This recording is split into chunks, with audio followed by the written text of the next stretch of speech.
निर्यात को बढ़ावा देने के लिए पैकेजिंग पर क्षमता निर्माण प्रशिक्षण कार्यक्रम। यूपी के हथकरघा, हस्तशिल्प और कृषि खाद्य उत्पाद वाराणसी 16 मार्च पैकेजिंग संस्थान के निर्यात को बढ़ावा देने के लिए पैकेजिंग पर क्षमता निर्माण प्रशिक्षण कार्यक्रम आयोजित किया। उत्तर प्रदेश के हथकरघा, हस्तशिल्प और कृषि खाद्य उत्पाद पद्मश्री और आदि डॉक्टर रजनीकांत, प्रोफेसर BHU और ह्यूमन वेलफेयर एसोसिएशन वाराणसी के संस्थापक जो बुनकरों, हस्तशिल्प कारीगरों, किसानों का समर्थन करते हैं। इस कार्यक्रम में मुख्य अतिथि के रूप में डॉक्टर दिनेश चंद्र राय,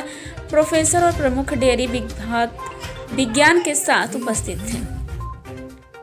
खाद्य प्रौद्योगिकी BHU विशिष्ट अतिथि के रूप में और श्री राजेश भाटिया, सचिव भारतीय उद्योग संघ विशिष्ट अतिथि के रूप में IIP वक्ताओं के तकनीकी और विस्तृत सत्रों ने समुदाय को उत्पाद पैकेज इंटरैक्शन को समझाने की समस्या पर ध्यान केंद्रित करने और बेहतर पैकेजिंग की समस्याओं का समाधान करने में मदद की। डॉक्टर रजनीकांत ने कहा कि वाराणसी और उत्तर प्रदेश के अन्य क्षेत्र में अपने विभिन्न हस्तशिल्प, हथकरघा, कृषि आधारित उत्पादों के लिए प्रसिद्ध हैं। प्राकृतिक संसाधनों से डिजाइन और तैयार किए जाते हैं। उद्योग अकादमिक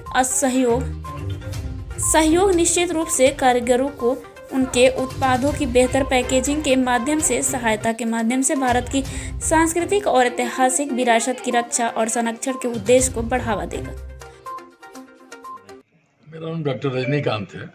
और बुनकरों, शिल्पियों और समाज के अन्य लोगों के लिए एक लंबे समय से काम कर रहे हैं। रजनीकांत जी, आज किस तरह कार्यक्रम में आए हैं, क्या उद्देश्य है? ये माननीय प्रधानमंत्री जी का जो आह्वान है आत्मनिर्भर भारत के साथ में अमृत महोत्सव वर्ष में, तो इंडियन पैकेजिंग इंस्टीट्यूट जो कि भारत का एक प्रीमियम संस्थान है पैकेजिंग के क्षेत्र में, वो बनारस में पिछले 1 वर्ष से एक लगातार पहल कर रही है, जिसमें कि स्थानीय प्रशासन, प्रदेश सरकार, एक जनपद एक उत्पाद और GI के उत्पादों को जोड़ करके आगे बढ़ाने के लिए कि इसकी पैकेजिंग और ब्रांडिंग कैसे होगी, मार्केटिंग कैसे होगी। बनारस और पूर्वांचल के 18 उत्पादों को GI प्राप्त हो चुका है, जो दुनिया में सर्वाधिक है। महत्वपूर्ण ये है कि ये प्रोडक्ट जब दुनिया के बाजार में जाएंगे, चाहे वो लकड़ी का खिलौना हो, पत्थर का हो, जरदोजी का हो, गुलाबी मीनाकारी या अन्य कोई उत्पाद है, तो वो उत्पाद जब दुनिया में जाते हैं तो आप देखिए अगर पैकेजिंग अच्छी नहीं है तो वो ब्रांडिंग नहीं हो पाती है। और पैकेजिंग का तो अब ये आलम हो चुका है कि घरों में मिठाई के डिब्बे भी आते हैं तो मिठाई के बाद भी उन डिब्बों को लोग सुरक्षित रखते हैं, वो इतना महत्व हो गया है।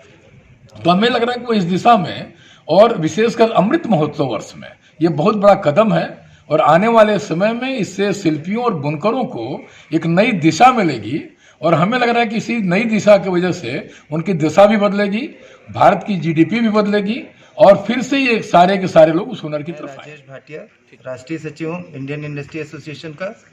और पैकेजिंग के हिसाब से मैं Uttar Pradesh corporate box manufacturer association Varanasi का अध्यक्ष हूँ। आज किस तरह का कार्यक्रम रखा गया है? इंडियन इंस्टीट्यूट ऑफ पैकेजिंग, ये पैकेजिंग के क्षेत्र में मेरी जानकारी में शायद एकमात्र इंस्टीट्यूट है जो पूरे देश में बहुत बढ़िया काम कर रही है। और विगत 1.5-2 सालों से बनारस में सुबोध जुईकर जी हैं इनके डिप्टी डायरेक्टर, इनके नेतृत्व में बनारस में ये कोशिश हो रही है कि जो यहाँ पे उत्पाद हैं बनारस के, जिनको GI का भी दर्जा मिला हुआ है और जिनकी बाहर एक्सपोर्ट में अच्छी डिमांड है, उनकी पैकेजिंग को कैसे बेहतर किया जाए, कैसे अच्छा किया जाए,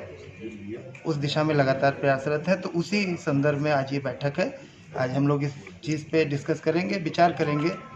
कि इसकी पैकेजिंग को कैसे और बेहतर बना सकें, जिससे इनके जो प्रोडक्ट हैं उसका वैल्यू एडिशन हो सके, उससे उनकी अच्छी कीमत मिल सके। मेरा नाम सुबोध जुईकर, डिप्टी डायरेक्टर भारतीय पैकेजिंग संस्थान मुंबई। सुबोध जी, आज किस तरह की ट्रेनिंग प्रोग्राम चल रहे हैं यहाँ पे? ये जो आज यहाँ पे वर्कशॉप होने जा रहे हैं, 1 दिन का मिनिस्ट्री ऑफ कॉमर्स जो है, department of commerce and industry, उन्होंने जो एक प्रायोजित कार्यक्रम है, इसमें जितने भी लोग यहाँ उपस्थित हैं, जो आर्टिजन्स हैं या तो एक्सपोर्टर हैं या तो कुछ पैकेजिंग बनाने वाले हैं, उनके लिए हम कुछ ऐसे चीज़ें लेके आए हैं कि उनसे उनकी जो प्रोडक्ट है उसकी खपत जो है लोकल मार्केट में नहीं है, जो विदेश में भी जाके अच्छी तरीके से डिस्ट्रीब्यूशन या तो जो ट्रांसपोर्टेशन है उसमें कोई भी उसमें दिक्कत ना आ जाए, सही सलामत उनका प्रोडक्ट देश विदेश में वो ये लोग बेच सकते हैं। उससे उसकी ब्रांडिंग भी बढ़ेगी और उससे फ़ायदा ये होगा कि जो जीडीपी है वो बहुत ऊपर जा सकती है और जो इंडिया के लिए जो नया मार्केट खुल रहा है ज़्यादा करके जीआई प्रोडक्ट के लिए, उसमें बहुत ही फ़ायदा हो सकता है।